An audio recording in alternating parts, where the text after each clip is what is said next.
Hello, everyone. Thank you for joining us today on this blustery day for those of us up north. I hope everyone is staying nice and warm with the Arctic blast that's hitting our country right now.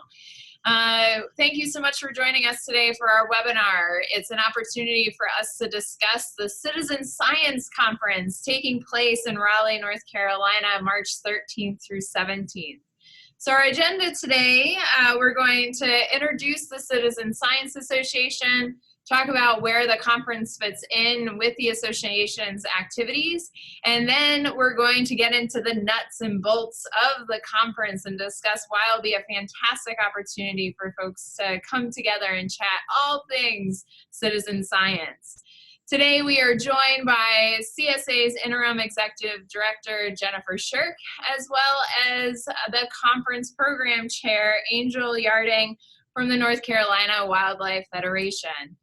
And if you have questions, we'll take them at the end of after the presentations are over. We have about 30 minutes of presentations, and so please send your questions through the chat function and direct them to all panelists. And so toggle over your Zoom screen, and you should see a button that has chat with a little bubble. Click on that and direct your questions to all panelists. And with that, I'm going to hand it over to Jennifer Shirk.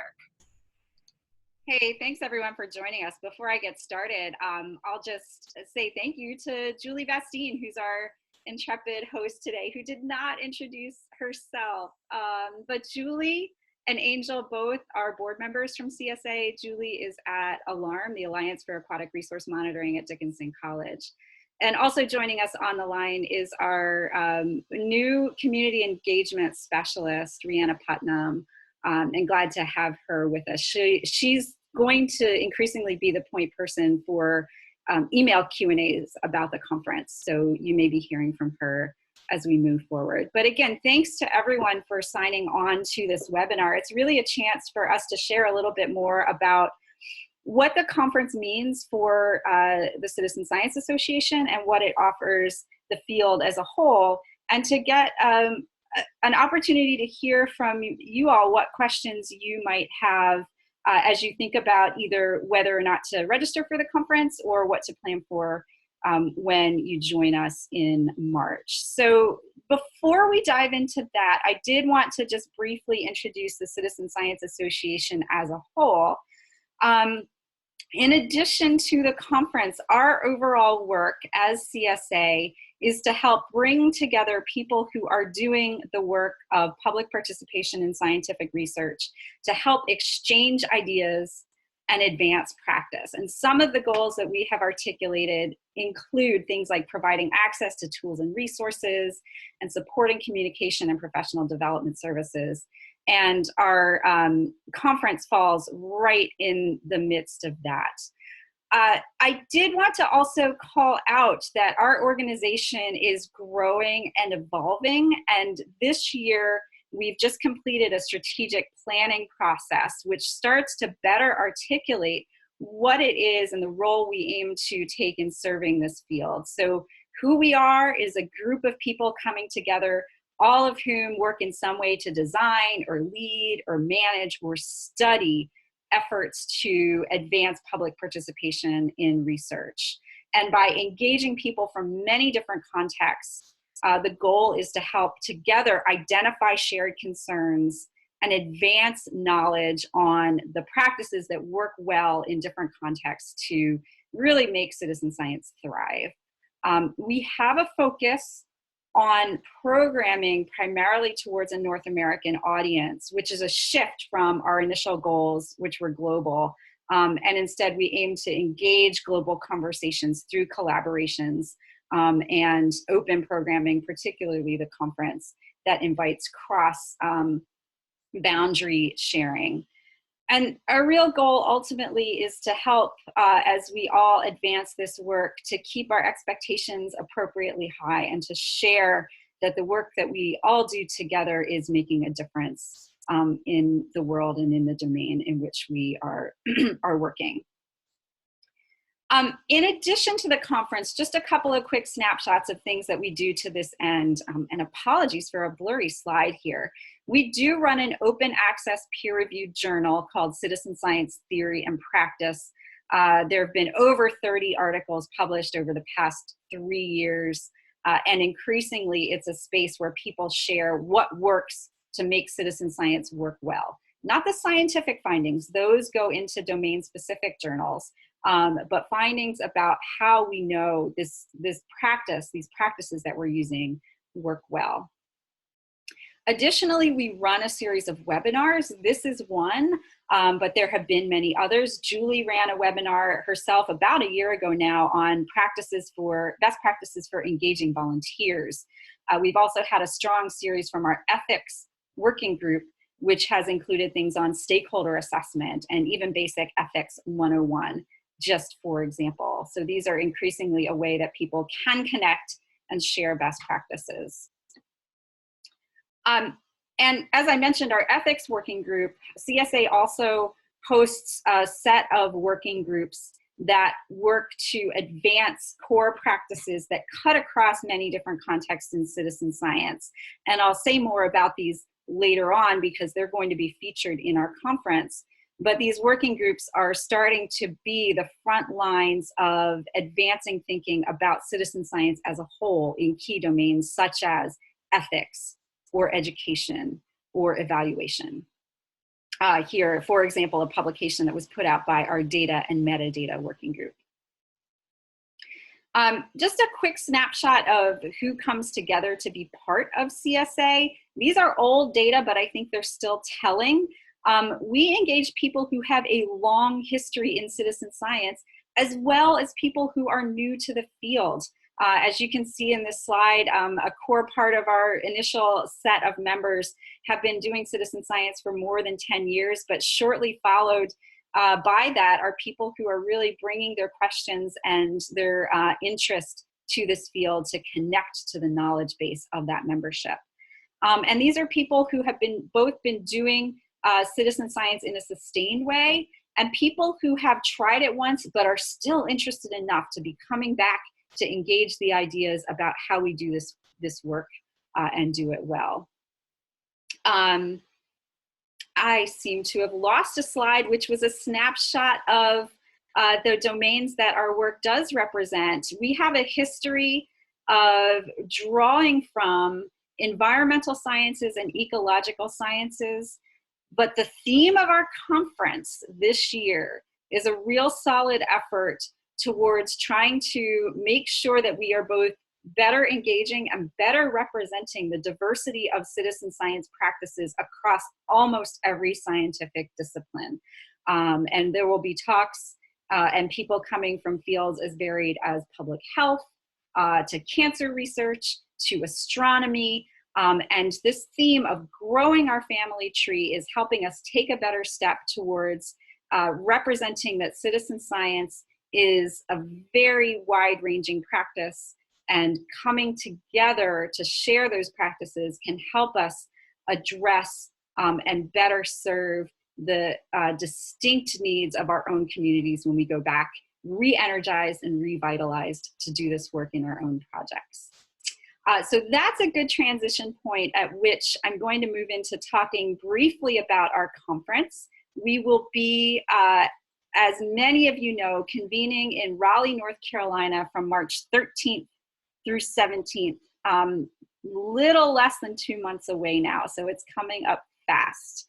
And we are grateful to the support of many organizations in making this possible, including our local host partners, North Carolina State University and the North Carolina Museum of Natural Sciences, as well as other organizations who are coming together to bring support to these efforts. And this is a growing list of sponsors. This doesn't reflect everybody who is bringing support to this event.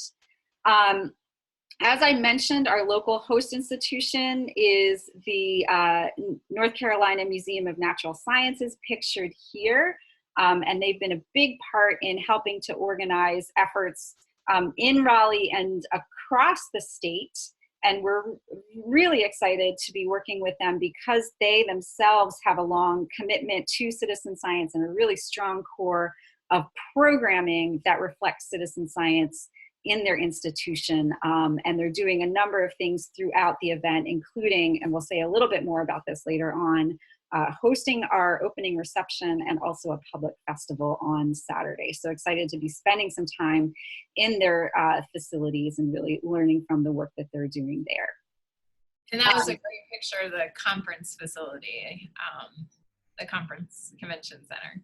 Thanks, Julie, for clarifying that. So, you know, we do have just a quick snapshot, and then Angel's going to get into describing this program a little bit more in depth. But we are anticipating 800 people coming together and joining us in Raleigh for this. We already have over 420 accepted submissions, including symposia, individual talks, posters. The Project Slam is a really fun event that will take place at the opening reception, some great field trips and really solid workshops that folks should think about taking advantage of to dig into in depth some practices to take home for citizen science.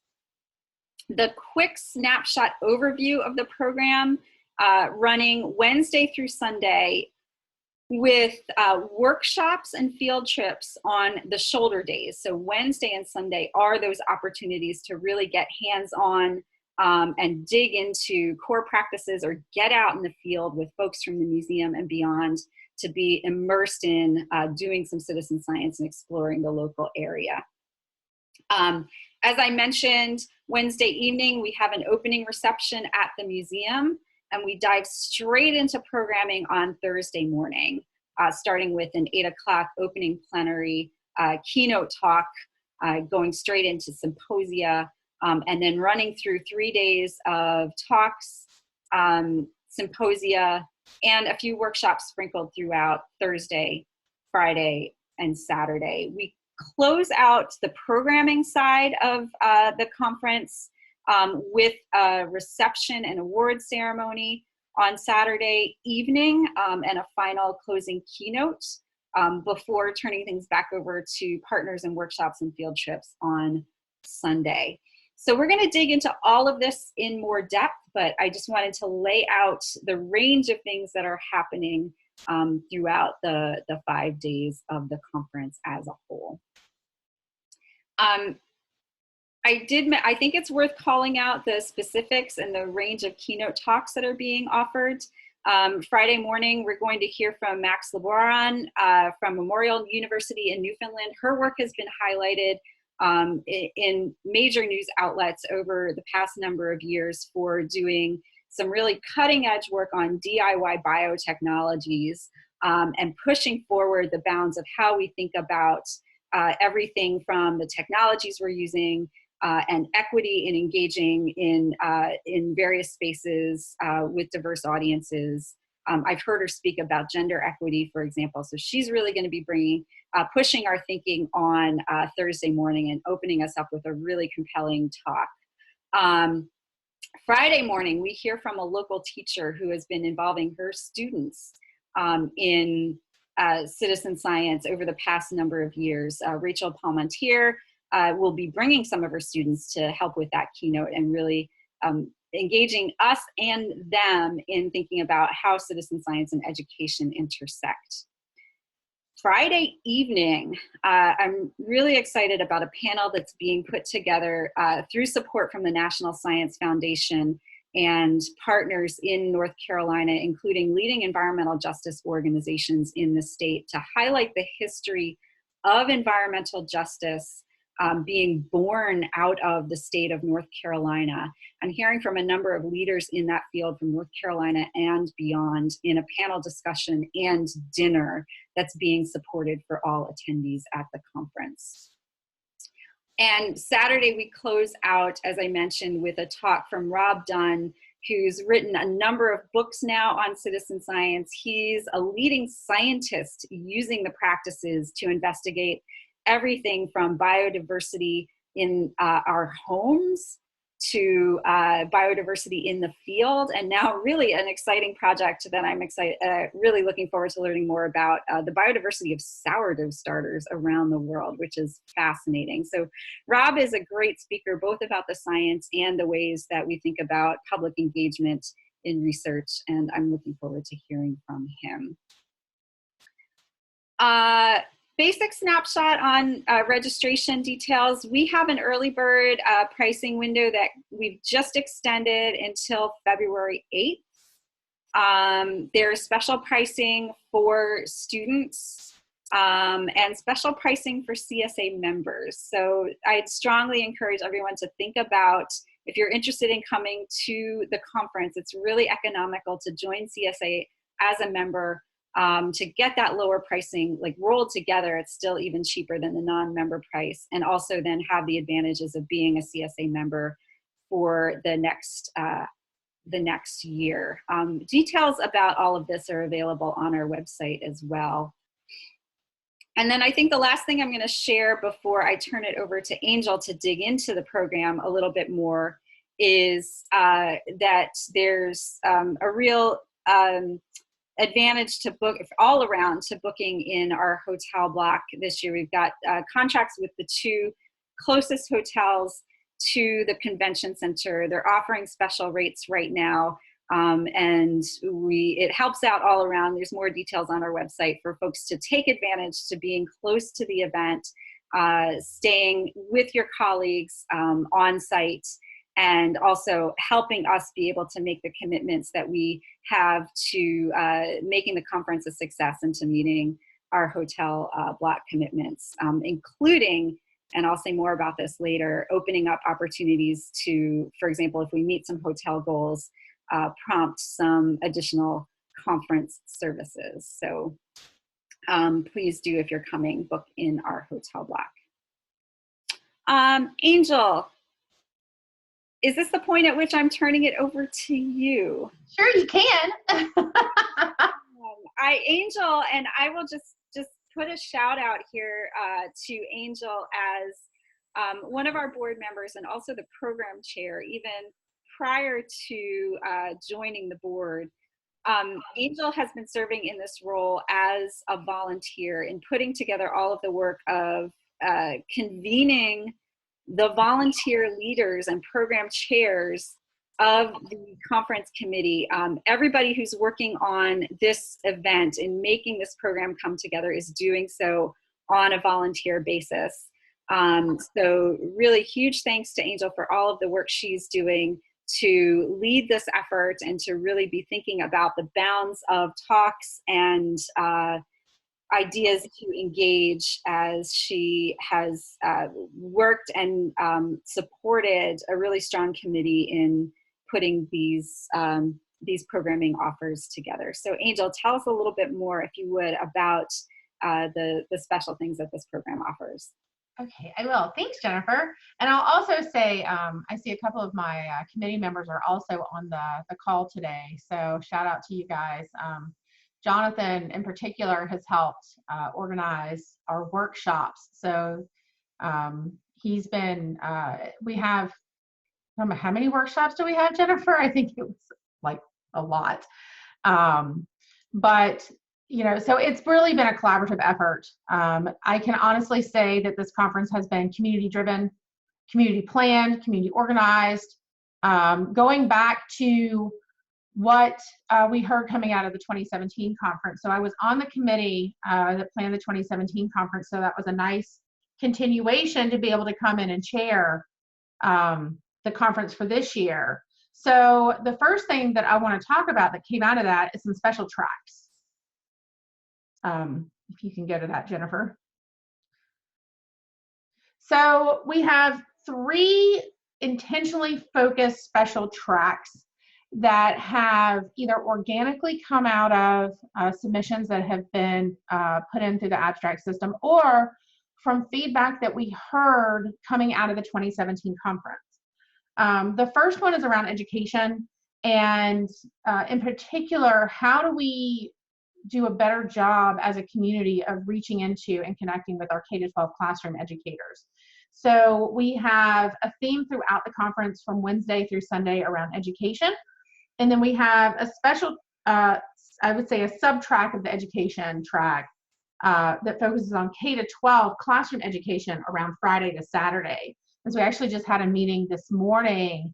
We have a subcommittee focused on the education piece. And we had a meeting this morning to talk about, we're going to map out If you're interested in the K-12 classroom piece, we're going to have a map of how and what's being presented in that area on Friday and Saturday. We also have a special environmental justice track, looking at some of the similarities between the work that they're doing in the environmental justice community and the work that we're doing in citizen science, as a way for us to share and learn with one another through the work that we're each doing. There's a lot of parallels and shared learning space between them. And then the last sort of special highlighted track is around problem-driven citizen science. So whether it's from a policy need to another research need, there's a small group of tracks that have come together around that. Next. So another interesting piece that has sort of organically come out of this, and Julie, I'm going to call you to sort of give a little bit about this. Julie is helping us organize a networking session that's going to happen right after our plenary on Thursday morning. Yeah, this is going to be a time and space for an hour to get to know people at the conference. Angel's going to be working some attendee Excel magic so that we're breaking people out into groups of 20 to 30 folks. And again, to help facilitate connections, and hopefully you'll find some people to have lunch with throughout the conference. But again, with the goal of Citizen Science Association to connect people and talking across our sectors and disciplines, networking is a key crucial element to that. So we're excited to be launching that in this year's conference. Awesome. Thanks, Julie. So be on the lookout for more information about that when you show up at registration. We'll give you an indication on your, whether it's something on the back of your badge or something that'll tell you what networking group you're going to be in. And for the most part, it's going to be pretty random of how we're going to help assign you to networking groups. All right, next I want to talk about our working groups and how we're trying to serve them as well in the conference. So as I mentioned, so much of what we're doing is what Jennifer mentioned as well, is very community driven. Citizen science is about community engagement. It's not about driving things from the top down. And our working groups, we're trying to find ways to engage them more and more in helping to drive the direction of citizen science and Citizen Science Association. So we have provided an opportunity within our conference program to, on Saturday at lunch, we're going to have a working group lunch. We're going to have box lunches provided, and you can go, and even if you've never even heard of our working groups until you show up at the conference, we invite new people, and they're inviting new people to come in and learn about what it is they're doing. So if you're interested in the journal or being a part of the conference committee, ethics, there's a new group being proposed on law and policy. And even if you look at this and you go, hey, there's another component to citizen science that I'm interested in, but it's not currently represented in our working groups, but you might be interested in leading up a new interest group at the conference or organizing that, please let myself or Jennifer know, and we can help allocate a space for you as well to organize around this at that working group lunch. All right, next. So I also wanted to highlight a couple of selected sessions. We have some really cool workshops. If you haven't had a chance to look at our workshops, there's one I know for certain that's filled. So even if you've already registered and you are considering, you can still go back in and add workshops. But be mindful that once you see, if you look on the registration, you see that it is on a wait list, that means that it's full. And Jonathan, as I mentioned, he is doing a great job of wrangling the workshops and trying to provide this educational opportunity for everybody in the community. Some other sessions that are going on at the conference, how to handle liability for field-based citizen science projects. We all, might realize this is something that we need to address, but how are other groups and organizations addressing this liability issue? How do you build a field team? A session on that. How little data is big. One session that I'm really interested in is one that's around Meet the Feds.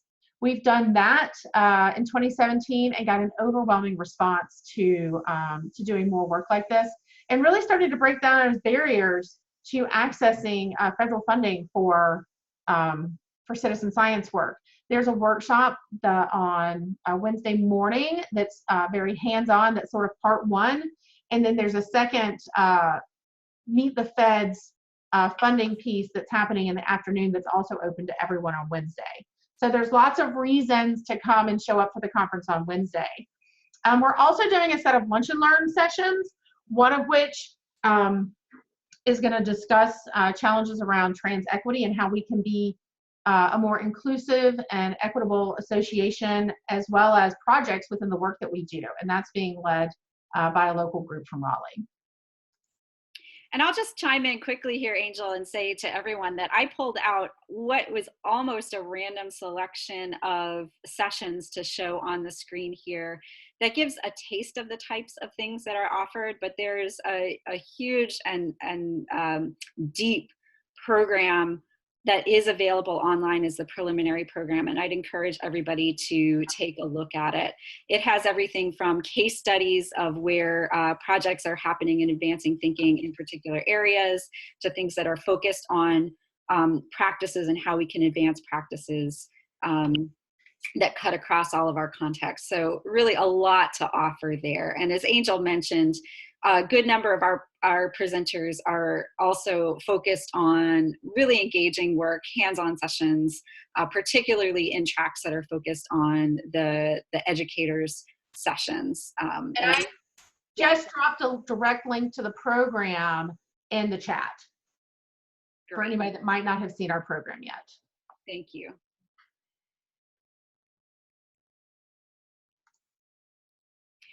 So I'll jump in here again for just a minute and call out some of the other things that we haven't mentioned in the program that are worth thinking about. Because again, Angel's worked really hard to make this a program that's not just about the powerful ideas that people can bring and share in sessions, but also about those really important opportunities in between sessions that give us all the chance to connect more informally and deepen the relationships and build new ones that can help us find new collaborators, explore new areas of interest, and just take our connections across this field to a new level. So this includes things like the opening reception at the museum on Wednesday evening, which is just going to be a really welcoming and fun opportunity to connect with each other, to meet some new folks, to explore the museum and what the museum has to offer.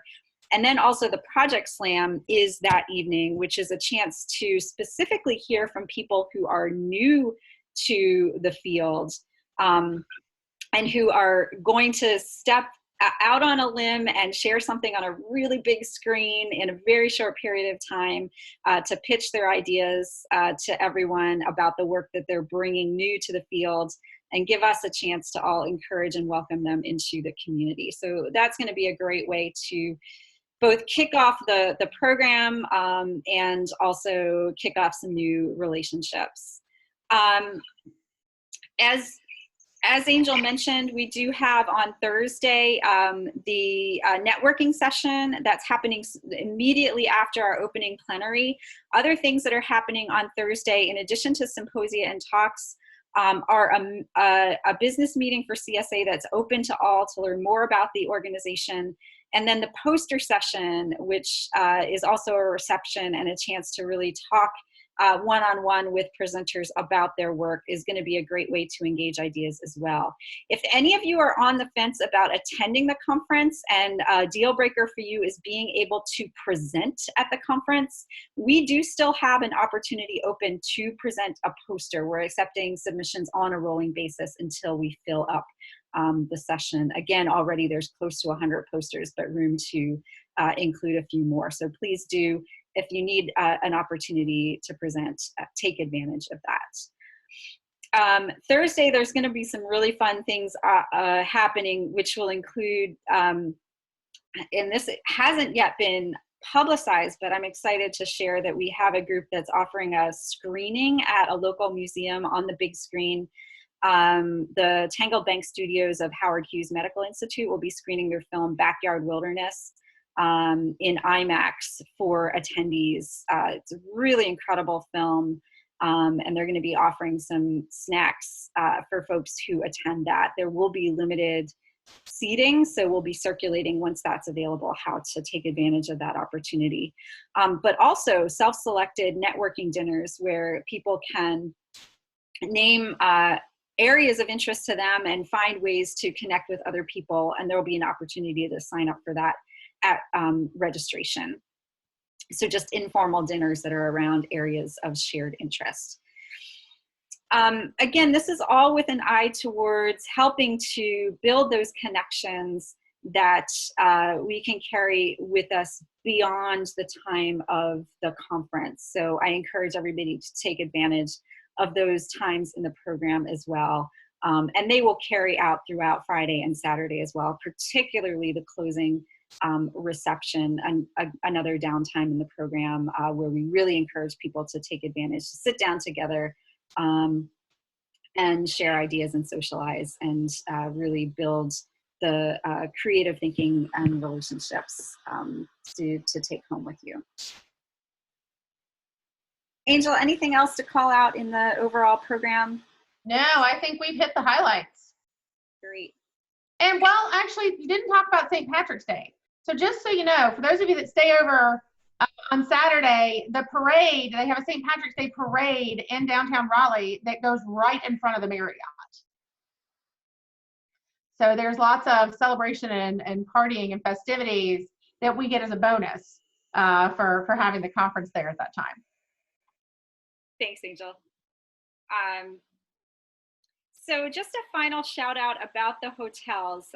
Some of you may know the history of this conference, that we were originally slated to go to Raleigh with our event in 2017 and made the choice to change the venue as part of a national statement about some inequitable laws in the state at that time related to the HB2 regulation and gender equity in the state.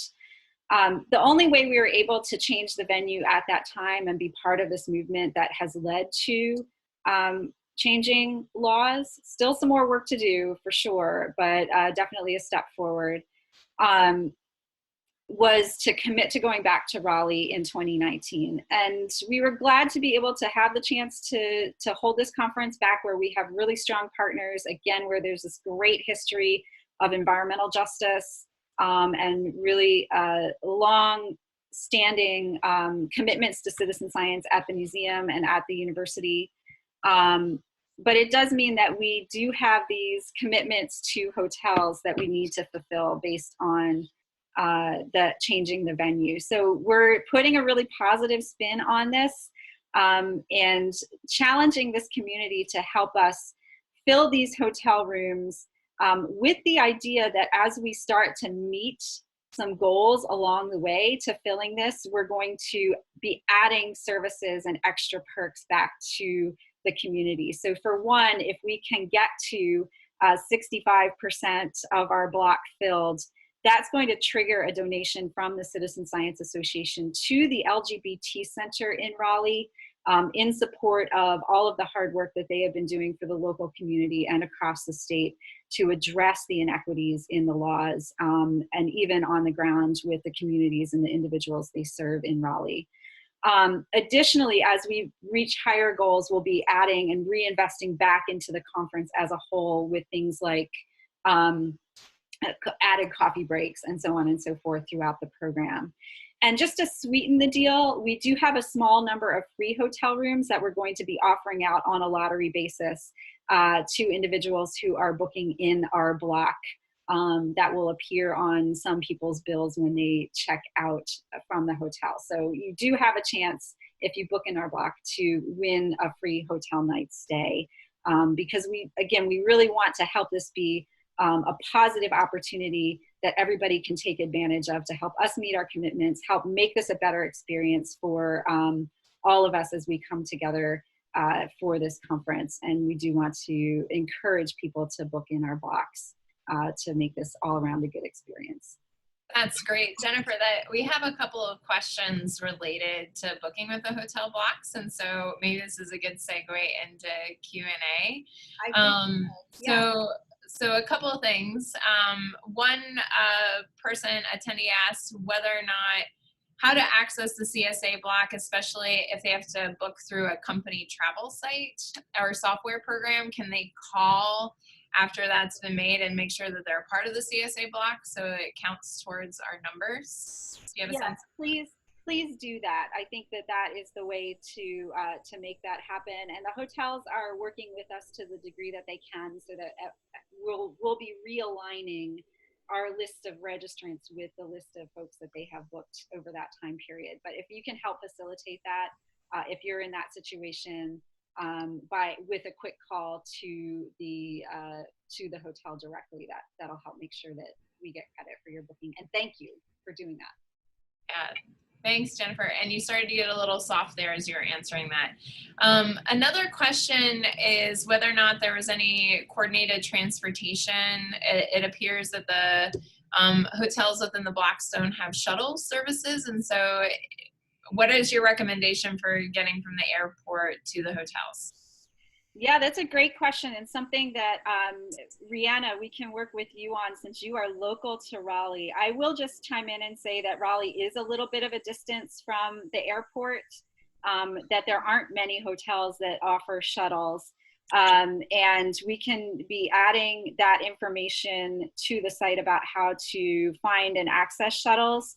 But it's not, like the major hotels aren't, it's not like other hotels will have these services for that to be an advantage. But we'll get some information up on the website about how to do that. And I think even putting a rideshare board up on our membership site is something that can help to that end. I will flag that if you're a member in the site, we also have a room share board up for members. So log into our membership dashboard when you become a member, or if you're a member, and if you need a roomie to help book in our hotel block, there's a space there where you can post your interest. And I'll also throw out that the Raleigh bus service is great, and it services downtown from the airport, as well as Lyft and Uber are both active in Raleigh and plentiful and fairly reasonable for trips back and forth. Rihanna, were you going to chime in there on that? I didn't mean to cut you off. Yeah, I was just going to echo that the bus does connect from the airport to downtown. I think it's like a 30-minute bus route that will drop you off, I think, within a 10 or 15-minute walk of either hotel, maybe even closer. I'm not sure where it drops off exactly, but it's all pretty accessible by public transit. Wonderful. We have another logistic question in the chat, and that is what meals are covered in the conference and what aren't, so people can plan their food budget accordingly. Yeah, thanks for asking that. And I know this gets a little bit tricky because there are some people whose budgets don't allow them to pay for registration tickets if meals are included. So the messaging about this can be a little challenging, but I can say that the meals provided, and we're working to augment this right now, but the basic meals we are already committed to providing are Friday, Angel, correct me if I'm getting this wrong now, Friday lunch for everyone. That's our lunch and learn sessions. Saturday lunches for those who are attending the working group session. So that's added incentive to attend the working group sessions. And I'm going out of order in the program here, but let's just start with lunch first. So Friday lunch, Saturday lunch. Thursday, we're working on potentially a lunch, but can't commit to that yet. Working to try and find sponsorship for that. But Thursday afternoon, we have the poster session, which will be heavy hors d'oeuvres. So there will be some food provided there, and generally it's pretty substantial. Thursday, for those who sign up for the screening, I think there's 250 seats. HHMI is going to be providing, I think they're talking pizza and popcorn and beer. for folks there, can't say for sure, but you know, a nice snacky kind of meal for a film screening. And the big dinner is Friday night. There will be a dinner during the EJ panel. At Saturday, the closing reception will be, again, heavy hors d'oeuvres. So I hope that paints a picture of trying to cover the major meals, but with some gaps there. Fantastic. So for folks that are trying to book their travel, when do the field trips start and end on Wednesday and Sunday? So they vary, and I'm going to post a link in the chat to where you can find them directly, but you need to look at what field trips. Some of them start at 7 a.m., some of them start at 9, some of them end at 12, some of them end at 3, so it really depends. But look on there. If you can't seem to find your field trip, feel free to email us at the conference at citizenscience.org, and we'll help you find that start and end time. I'll also call out that we have several of our field trips that are sold out, and several more that are getting close to being sold out. And there is no way that the museum, they're all being run by the museum, there's no way that they can add additional seats. So we've got wait lists going, that if people drop out or aren't able to attend it, then we'll go to the wait list based on order of when they submit. But otherwise, if you're interested in doing one of the field trips, go ahead and sign up for it ASAP. Wonderful. There's a question here about when does conference registration open? It's open now. Early bird ends February 8th. And maybe we can drop the link to registration in the chat as well. Yep, I'll grab that one. Thank you. Couple other questions in the chat, and remember, if you do have questions, please direct them to all panelists in the chat function. Does the conference need any additional volunteers? And if so, who is the right person to contact about volunteer opportunities? That's a great question. Right now we have we've taken the approach of working with students, university students in volunteer positions. If you think that volunteering would make a difference to you to attend, send an email to conference@citizenscience.org. Right now we have not been able to open up additional volunteer positions, but we're looking at options for that. So send us an inquiry and we'll try to work with you. Great. There's a follow-up question to the conference registration. When does on-site conference registration open? I have the screen share up, so somebody I don't remember the date offhand. Angel, do you have that in front of you? I think it's usually the week before. Oh, Angel, you're muted. I wonder if it's more of like, when do we actually open up the registration desk? Oh, I'm sorry. I misunderstood the question. We will open on Wednesday before the workshops start. So Wednesday morning early. So somewhere in an hour before the workshops begin, somewhere in there? Yeah. Yep. So probably 7 a.m. Wednesday morning, bright and early. The other thing I'm going to sort of throw out logistically is I'm going to precede a question we might get on this. If your workshop is at the museum, my guess is we won't try to make you have to come to the conference. We'll try to have some registration materials or things set up for the museum participants on site there at the museum, only for that morning, for Wednesday morning. So you're not having to try to hoof it. It's about a 15-minute hoof between both sites, and yeah, anyway, so we'll try to see if we can work that out. Another option we can look at too is whether we can have limited hours for registration, possibly Tuesday evening at one of the hotels. Yeah, that's another option as well. So stay tuned. For folks that are trying to coordinate developing or scheduling a small group meeting, either a meeting of a citizen science working group or gathering people from another professional association at the conference, what's the best day and time to do something like that? That's a great. I'll jump in. I think that's a great question. I'll jump in and say that would be a great opportunity to use Thursday evening to do either drinks or dinner together or something along those lines in a social aspect.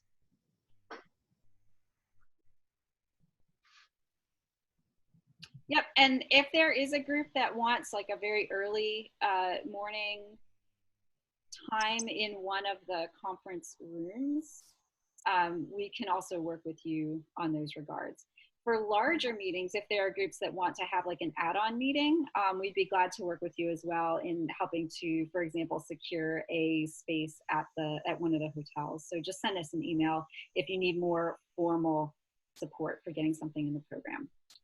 I'll just take the opportunity for a moment and say too that if you have a particular interest area that you are convening a group around, or if you have a project or a program that you think would be of broad interest to the community that you would want to get the word out about, we also have the option available for exhibit booths. And our exhibit booths are really low key and low stakes. And we're really strongly encouraging people and appreciating people that are using these spaces in creative ways. So for example, there's a community of citizen scientist organizers in Maine, in the state of Maine, and they've banded together to invest in a booth at the conference. So they have a home base, they have a space to share what's happening across Maine, they have a place to stash their bags if they want during the conference. So it's really a place where they can share a low-cost investment and really bring visibility to the work that they're doing together. So if you have anything around that, last time we did a conference, we had a group of water quality monitoring organizations that banded together and hosted a booth. Julie, yay! So really would love to see more of that happening at this conference, and happy to talk with you about how to make that happen as well. Wonderful. Remember, if you have any questions, please send them in the chat function. Right now, I think I've grabbed all of the questions. So a gentle reminder that early bird ends February 8th, and please, please, please, please stay in the hotel block and encourage others to do so if you can. And yeah, any other reminders, reinforcements you would like to share, Angel, Jennifer, Rihanna? No, I'm just looking forward to seeing everybody in person. We've been talking about the conference for so long. I can't believe we're actually only like 6 weeks away. Great. And again, if there are questions that come to you after the time that we sign off this webinar, there's a frequently asked questions page on our conference site. So you can check that out and see if you might find an answer there. But also don't hesitate to reach out to the email address listed here, conference@citizenscience.org. That comes to me, to Angel, to Rihanna, maybe to one other person. And between the three of us, we will divide and conquer and get back to you within a couple of days, if even that long. So don't hesitate to reach out. Excited to work with and support people in being able to get to the conference, and look forward to helping to make this a great experience for everyone. And as Jonathan put in the chat, please use hashtag CitSci2019 to help get the word out and share. And we did get an edit on St. Patty versus St. Patty. So to update that to be with D's as opposed to T's. Thank you. Thank you for the catch there. Thank you all so much for spending your hour with us today talking about the Citizen Science Conference. We look very much to seeing you in Raleigh, North Carolina, March 13th through the 17th. Have a fantastic day, y'all, and and we'll see you in Raleigh. Thanks, everyone. Thanks, Julie.